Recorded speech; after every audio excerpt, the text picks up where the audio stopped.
Hi hello friends, എല്ലാ കൂട്ടുകാർക്കും പുതിയൊരു റിവ്യൂയിലേക്ക് സ്വാഗതം. ഇന്ന് എപ്പിസോഡും കാര്യങ്ങളും ഒന്നും തന്നെ ഇല്ല കേട്ടോ. അപ്പോൾ ഇന്നലെ കാണിച്ച പ്രൊമോയുടെ റിവ്യൂ ആണ് പറയുന്നത്. അങ്ങനെ കിഷോർ ഗീതുവിനെ കാണുമ്പോഴേക്കും ബുക്കൊക്കെ മറച്ചിട്ട് അങ്ങനെ നിൽക്കുക കേട്ടോ. പക്ഷേ ഗീതു ആ ഒരു ഗ്ലാസ്സിൽ കൂടി കാണുന്നുണ്ട് കിഷോർ ഒളിഞ്ഞ് നിന്നിട്ട് ഇങ്ങനെ നിൽക്കണ കാര്യം. അപ്പോൾ കിഷോറിനെ കാണുമ്പോഴേക്കും ഗീതു പുച്ഛിക്കുക കേട്ടോ. ഇവൻ ഇത്ര ഭീരുവാണല്ലോ എന്ന രീതിയിൽ പുച്ഛിച്ചിട്ട് അകത്തേക്ക് പോവുക.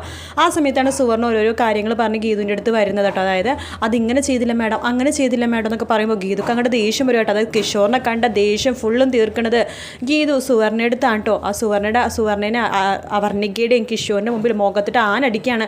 പണിയെടുക്കാൻ വന്ന പണിയെടുക്കണം, അല്ലാന്നുണ്ടെങ്കിൽ ഇതുപോലെ ഞാൻ അടിക്കും എന്ന് പറഞ്ഞിട്ട് സുവർണ്ണ സോറി മാഡം സുവർണ്ണ പറയുമ്പോൾ സോറി സുവർണ്ണ പറഞ്ഞിട്ട് അങ്ങോട്ട് പോകുവാണ്. അത് കിഷോറിനായിട്ടുള്ള അടിപൊളിയായിട്ടോ കിഷോറിന് തോന്നുന്നത്.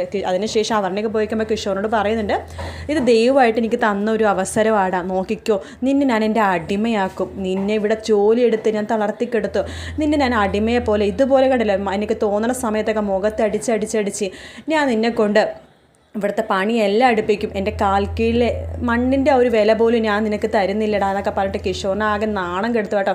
കിഷോറിനെ എങ്ങനെയും ഭൂമി പിളർന്ന് ഉള്ളിൽ പോയാൽ മതി എന്ന് തോന്നുന്ന ഒരു അവസ്ഥയാണ്.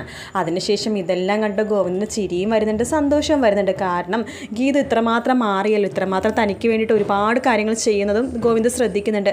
അങ്ങനെ കോടതി കൂടുന്ന ദിവസമാണ് ഗീതുവിൻ്റെയും ഗോവിന്ദൻ്റെയും ആ ഒരു ഡൈവേഴ്സ് കോടതി പരിഗണിക്കുന്ന ദിവസം. ആ ദിവസം ഗീതുക്ക് വേണ്ടിയിട്ട് വക്കീലൊന്നും വരുന്നില്ല. ഗീതു തന്നെ ജഡ്ജിയെടുത്ത് പറയുന്നുണ്ട്, ഞാൻ തന്നെയാണ് എൻ്റെ ഈ കേസ് വാദിക്കുന്നത് മാഡം, എന്നിട്ട് ഒരുപാട് തെളിവുകളൊക്കെ കൊണ്ടുവരുന്നുണ്ട്. എന്തായാലും തെളിവെല്ലാം തന്നെ രാധികാമനെ ചവിട്ടിക്കൂട്ടുന്ന തെളിവുകൾ തന്നെയായിരിക്കും. അത് 100% ഷുവറാണ്.